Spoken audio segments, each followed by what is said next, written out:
Hello friends! So I'm going through today the final project. I'm going to show you one that a former student has kindly allowed me to use. And I want to show you where all of the things fit in. So in part 1 of the Creative Works, the first 2 questions are from Module 2. Then we go through quite a number of things in this particular assignment. So the 3 and 4 of part 1 are Module 4. All of part 2 is also module 4. Okay, and then finally, your part 3 is your module 5 assignment. You don't have to redo any of these assignments. You can turn in exactly what you did in those modules. But I want to give you some tips to maximize what you're going to do in that case. So first of all, when we look at these project guidelines and you see these questions, that's what I was talking about in terms of which module. You've already answered those questions, so that's just a little bit of a tip. But then also, one of the things I want you to pay attention to is this rubric. Now, this is a little bit of a tricky thing about this class. Remember, your professors haven't written this class.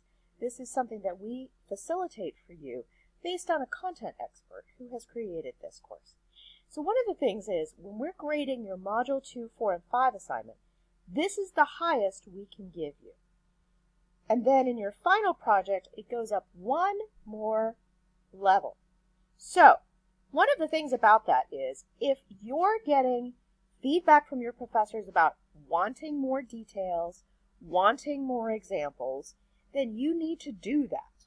So let's take a look at this particular assignment, and I'll give you a couple of places where it is really clear and also give you a structure for thinking about this. So, the 2 creative works I chose can be used to understand mental health because they both use descriptive language when referencing their mental health struggles. So if I say, I need more examples, it's because when you just say it uses descriptive language, you're actually not telling me what that descriptive language is. That's where you have to start bringing in examples from both creative works. In this particular case, Disturbia and Life is Fine by Langston Hughes. Hey, did you notice something important here? This shouldn't be in italics. Song titles go in quotation marks, like this, as do poem titles like this. The reason is because, as you'll remember from earlier in our class, it is because parts of a whole go in quotation mark. So a song off of an album goes in quotation marks, while a poem from a book of poems goes in quotation marks. Anything that's a whole by itself, film, book, that sort of dance, ballet, play, those go in italics. Okay, so let's think about descriptive language we can use for Disturbia and Life is Fine. That would mean bringing a line from the poem, bringing a line from the song, and you need to do both. Don't skimp and just do one of the creative works. This is an exercise in synthesis. Remember, this is about strengthening your critical thinking skills. It's one of the big things that this class does for you.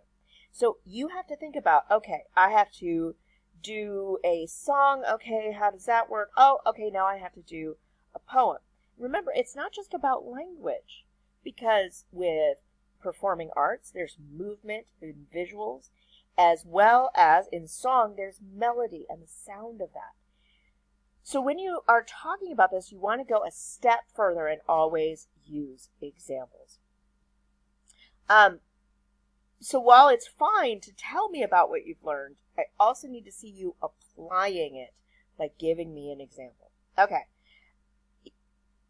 When we get down to here, the biggest potential biases present in both works is that their thoughts, feeling, and struggling are so overwhelming that they can't get better control of it. Notice that the question, I'm going to go over to this. Make sure you're answering the question. Because back up here in that section, it says biases and assumptions, not singular, plural. That means there needs to be more than one. So while this is a fine idea, it is only one, which is something that I would write in your feedback as, you did a great job on that, but you need to go further. If you see the words you need to go further, it means that you need to fully answer the question by giving me more than one, right? That is a plural biases and assumptions, so I'm going to need to see more than one. Okay, so when we think about creating meaning, in each of these sections about self and society, what you're trying to do is take your creative works and merge them with the ideas in play. We talked about that in the Module 4, but sometimes don't go far enough. Let's look at this answer right here as an example of not far enough. The creative works have impacted society's perception of mental health into being more open to hearing about people's personal struggles. That's not a wrong answer. That's the right answer.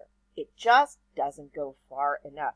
So, what you're going to do is think about a rhetorical example. Now, what does that mean? So, rhetorical example means making something up, but in a way that makes complete sense given all of the components of society. So, for example, so you would say, for example, if a person who thinks people with mental health issues are just lazy, they might listen to the song and begin to change their mind because it's a famous artist. That's happened a lot. That's one of the things that people talk about with these particular creative works that you've been exploring, is that sometimes people's celebrity can help us think about mental health in new ways and really help us identify the means of support that people need to really get out and do better. So then I might even give an example. So Demi Lovato has talked a lot about mental health. For me as a professor, and I know some of you who are listening are not people who are in my class, but for me as a professor, I'm perfectly fine in this section with you using outside creative works beyond what you've used. But in this case, we have a really easy one. The fact that Rihanna talked about not only mental health, but domestic violence has been something that has really impacted society's understanding of what that looks like. So that could go into here, right here, and that would be a whole story. That could be really wonderful. Okay, so one of the things I want you to pay attention to is when you have single lines or just a couple of lines, really think about going back and adding another example. You can easily find ways of incorporating and synthesizing your creative works with what these questions are talking about. And if you have a professor who's saying things like go further or it's a little vague, not only reach out to them, but just start adding examples from the creative works. That's going to be a much easier way of doing things.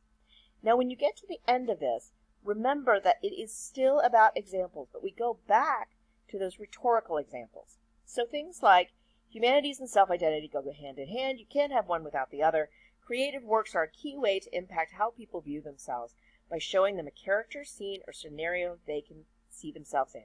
So this is an example of something I want to show you. I'm going to talk about this. So the first you state an idea, and then you explain the idea, and then you apply the idea with an example. Okay, so when you look at this particular, we have a stating of facts. Humanities and identity go hand in hand. That's the stating what you think. Creative works are a key way to impact how people view themselves by seeing themselves in a character, scene, or scenario. Explain. Okay, now you need to apply the idea with an example. So that can be something like, for example, when I was growing up, I saw myself in this character and it encouraged me to get my college degree and move forward with my career. Anything along those lines so that we can see how you connect creative works with other things. This particular little set is going to serve you incredibly well in your degree. State what you think, explain it further, and then apply it so people can see what it is that you are doing. I hope that's helpful, friends. As always, reach out if you have any questions.